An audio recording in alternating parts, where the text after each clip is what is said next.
Hello guys, बोलो सबैजनालाई।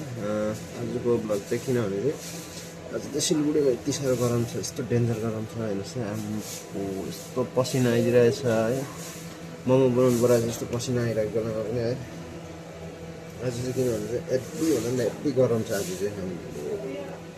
आज त सहनै सकेको छुइनँ म झन् होइन गरमले। अरू जग्गा पनि यस्तै छ कि के हो साथी हो है।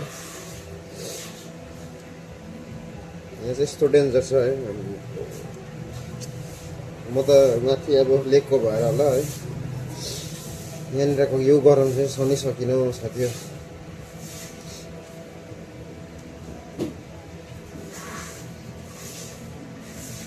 यस्तो डेन्जर गरम छ। पसिना त पुरा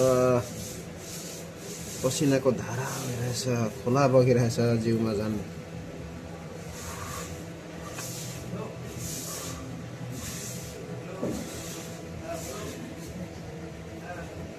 यस्तो काम गर्नुपर्छ यस्तो गरममा। पङ्खा त छ नि यार, कामै गर्दैन पङ्खाले पनि। यस्तो डेन्जर गरम भएर सकेको छैन।